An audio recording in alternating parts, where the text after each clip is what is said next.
Good morning. आज हम सरकार के एक महत्वपूर्ण अंग व्यवस्थापिका का अध्ययन करेंगे। व्यवस्थापिका का अध्ययन करने से पूर्व हम ये जान लें कि सरकार क्या है, सरकार किसे कहते हैं।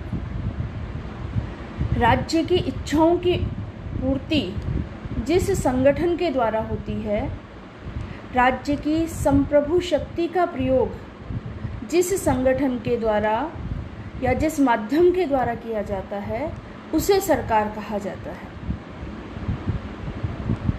तो इस तरह सरकार से हमारा जो अर्थ है वह है कि वे सभी व्यक्ति, वे सभी संस्थाएं, वे सभी साधन जिनके द्वारा राज्य की इच्छा अभिव्यक्त होती है तथा उसे कार्य रूप प्रदान किया जाता है, उसे सरकार कहते हैं। सरकार के 3 अंग माने जाते हैं: व्यवस्थापिका, कार्यपालिका और न्यायपालिका।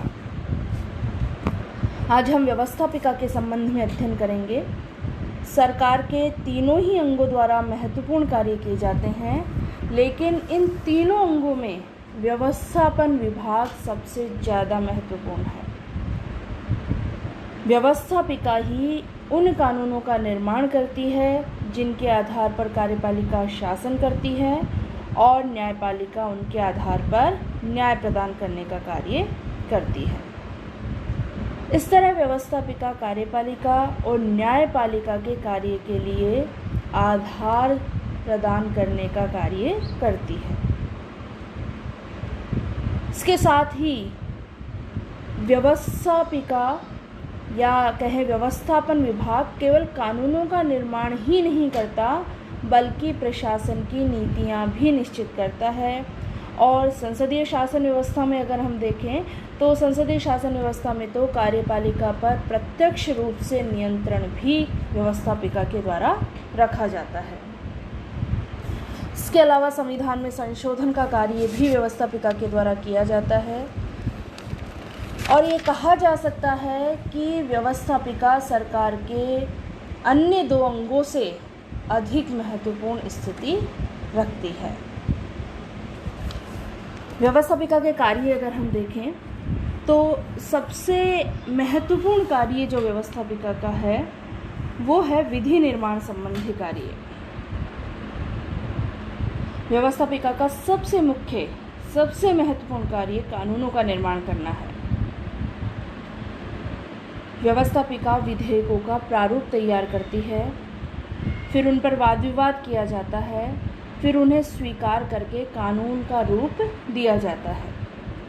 व्यवस्थापिका पुराने कानूनों में भी संशोधन कर सकती हैं, उन्हें परिवर्तित भी कर सकती है या उन्हें समाप्त भी कर सकती है। ये सभी अधिकार व्यवस्थापिका के पास हैं। दूसरा जो महत्वपूर्ण कार्य व्यवस्थापिका के द्वारा किया जाता है वो है संविधान संशोधन का कार्य। प्राय सभी देशों में व्यवस्थापिका वहाँ के संविधान में संशोधन का कार्य करती है। यद्यपि अनेक देशों में व्यवस्थापिका के द्वारा ये कार्य अनेक प्रक्रियाओं के आधार पर संपन्न किया जाता है। हर देश में संशोधन की अपनी एक अलग प्रक्रिया होती है। उदाहरण के लिए अगर हम देखें तो इंग्लैंड में पार्लियामेंट अपने सामान्य बहुमत से ही, अर्थात साधारण बहुमत से ही संविधान के किसी भी भाग में संशोधन कर सकती है, लेकिन भारत में या अमेरिका में संविधान में संशोधन की पद्धति सामान्य कानून निर्माण की प्रक्रिया से अलग है। तो संविधान में संशोधन का कार्य तो व्यवस्थापिका का है।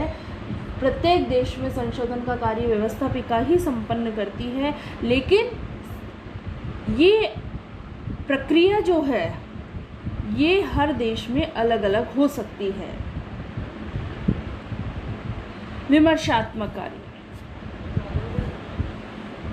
वर्तमान समय में व्यवस्थापिका के लिए सामान्यतया पार्लियामेंट शब्द का प्रयोग किया जाता है और पार्लियामेंट शब्द है वह फ्रेंच शब्द पार्लियामेंट से लिया गया है। जिसका तात्पर्य होता है विचार के लिए सभा। व्यवस्थापिका में विभिन्न समुदायों, स्वार्थों और दृष्टिकोणों के प्रतिनिधियों के बीच विस्तृत व स्वतंत्र विचार विनिमय होता है और अपने इस कार्य के आधार पर व्यवस्थापिका को लोकमत का दर्पण कहा जाता है। व्यवस्थापिका विचारों के आदान प्रदान का ये कार्य किन्हीं निश्चित नियमों के आधार पर करती है, जिन्हें व्यवस्थापिका के कार्य संचालन के नियम कहा जाता है। तो इस तरह लोकमत के दर्पण का कार्य किया जाता है व्यवस्थापिका के द्वारा, और विभिन्न दृष्टिकोणों के, विभिन्न समुदायों और स्वार्थों के जो प्रतिनिधि वहाँ पहुँचते हैं व्यवस्थापिका में, उनके बीच स्वतंत्र रूप से विचार विमर्श सदन में होता है। राष्ट्रीय वित्त पर नियंत्रण का कार्य भी व्यवस्थापिका के द्वारा किया जाता है। वर्तमान में व्यवस्थापिका कानून निर्माण का कार्य तो करती ही है, साथ ही साथ राष्ट्रीय वित्त पर नियंत्रण रखने का कार्य भी करती है।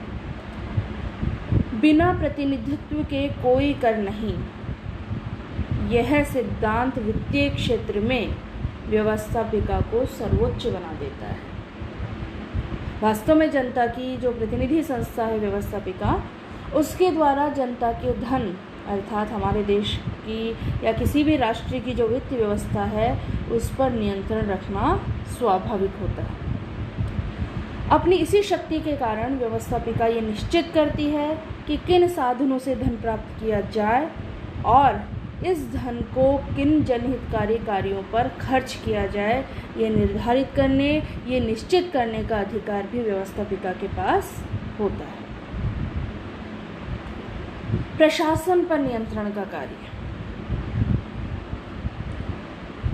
यद्यपि व्यवस्थापिका प्रशासनिक कार्यों में सीधे तौर पर भाग नहीं लेती है, लेकिन प्रशासन पर थोड़ा नियंत्रण अवश्य रखती है। कुछ नियंत्रण जिसे हम कहें, व्यवस्थापिका द्वारा प्रशासन संबंधी कार्यों का विभाजन हम संसदात्मक तथा अध्यक्षात्मक शासन पद्धतियों में भिन्न भिन्न रूप से देख सकते हैं। संसदीय शासन व्यवस्था में अगर हम देखें तो संसदीय शासन व्यवस्था में व्यवस्थापिका का कार्यपालिका पर नियंत्रण होता है। व्यवस्थापिका द्वारा कार्यपालिका पर यह नियंत्रण प्रश्न पूछकर, पूरक प्रश्न पूछकर, स्थगन प्रस्ताव लाकर, निंदा प्रस्ताव लाकर, बजट में कटौती कर इत्यादि तरीकों से रखा जाता है। और अंतिम जो शक्ति होती है व्यवस्थापिका के पास, अविश्वास का प्रस्ताव, ये एक महत्वपूर्ण शक्ति है व्यवस्थापिका के पास, जिसके आधार पर वह कार्यपालिका को पदच्युत कर सकती है, लेकिन सिर्फ संसदीय शासन व्यवस्था में। अध्यक्षात्मक शासन व्यवस्था में प्रशासन पर नियंत्रण की शक्ति का अगर अध्ययन करना चाहें तो अमेरिका, जहाँ की अध्यक्षात्मक शासन प्रणाली है, वहाँ पर भी व्यवस्थापिका अर्थात वहाँ की व्यवस्थापिका का नाम है कांग्रेस, तो वहाँ पर भी कांग्रेस प्रशासन के कुछ महत्वपूर्ण क्षेत्रों में अपने अधिकार और शक्तियों का उपयोग करती है। जैसे राष्ट्रपति अगर संधि करते हैं किसी अन्य राष्ट्र के साथ या राष्ट्रपति के द्वारा कोई नियुक्तियां की जाती हैं, तो उसके लिए सीनेट, जो कि कांग्रेस का उच्च सदन है, उसकी स्वीकृति ज़रूरी होती है।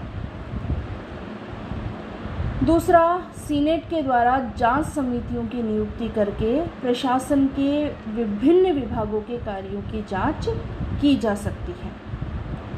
इन समितियों का महत्व इस बात से दिखाई देता है कि अमेरिका में इन समितियों को मछली पकड़ने का जाल कहते हैं। और तीसरा जो नियंत्रण का तरीका है वो है अमेरिका की जो व्यवस्थापिका है वो युद्ध और शांति की घोषणा करती है। तो इन तीन आधारों पर अध्यक्षात्मक शासन व्यवस्था में भी व्यवस्थापिका महत्वपूर्ण शक्तियों का उपयोग करती है। इसके अतिरिक्त न्याय संबंधी कार्य, निर्वाचन संबंधी कार्य, समितियों और आयोगों की नियुक्ति, जन भावनाओं की अभिव्यक्ति, यह भी व्यवस्थापिका के महत्वपूर्ण कार्य हैं जिनका अध्ययन हम अपने अगले वीडियो के माध्यम से करेंगे।